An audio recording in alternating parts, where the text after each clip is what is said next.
Okay, this is lesson 3, the high school curriculum, doing the make blocks. What I want to do now is combine what they did in lessons 1 and 2 with making the buzzer, the built-in buzzer on the board beep. That buzzer is right here. It's a little speaker. It beeps like that. Um, Making that beep and making that beep when someone gets close enough to the sensor, and so you get something like that. Uh, and so combining the ultrasonic sensor with the buzzer to make once again, sort of a proximity alert. Okay, so very quickly, the code, to go over the code once again. Well, let's go first of all with the hookup. I have the ultrasonic sensor plugged into port 6 here, and that's it. It's very simple. Um, and then if you look at the code, we have the include. So you have to include these libraries in order to make it work. Uh, it's not, which is, we explained last time, it needs functions um, that come in from the libraries in order to function properly here. I define a safe distance variable to point out to the students that using variables is a lot better than hard coding things. So I define a safe distance variable. This variable is a floating point variable, also known as a decimal point number. Um, then I use the built-in function ME ultrasonic sensor, as we did before. I use that to instantiate or create construct a new variable called ultrasensor, and then I put that on port 6. As you can see here in the video, it's on port 6. Then I also define a floating point variable, decimal point variable, to hold the distance that's read in from the ultrasonic sensor. Once again, we're going to also look at the serial port. So I set the serial port here in the setup function. I set the serial port at 9600 baud, which is the communication rate. Okay, and then I come down here and let's look at the loop. So inside the loop, I'm going to read the distance.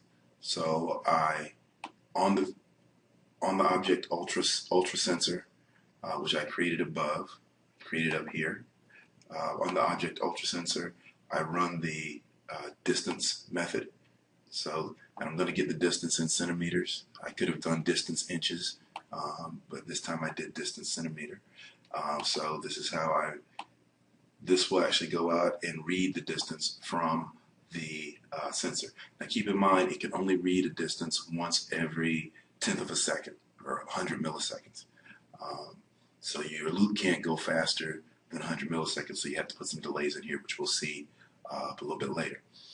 Now, I do an if statement. So this is the introduction of the if statement. So if the distance that I read is less than the safe distance that I set up top, and then I have the brace here, then turn the buzzer on, wait for a 1/10 of a second, and then turn the buzzer off. So that's going to give us that short 1/10 of a second beep if something encroaches closer than the safe distance. Then I'm also going to use the serial monitor, and I'm going to print out the distance just like I did in the last exercise with the text distance colon. Then I print out that distance that I read, and then I print out the unit centimeter. And then I'm going to wait for 500 milliseconds, give my ultrasonic sensor a chance to process everything before I take the next reading. Okay, and that's what this is about. Keep in mind the minimum time is 100 milliseconds, but I went ahead and put 500 so that it's not reading super fast. Okay, and then that's it. And so I've already uploaded it. I don't know how this is going to look here, but so if I back this up a little bit, and you can do things like get a ruler out and put a ruler alongside the distance sensor, and then have them move objects in so they can test to see when objects.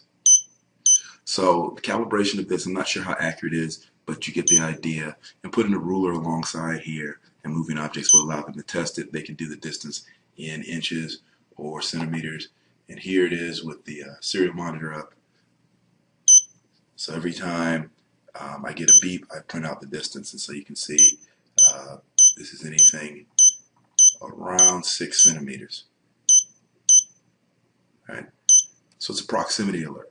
Okay, and the next couple and so we're going to do this again using the RGB light,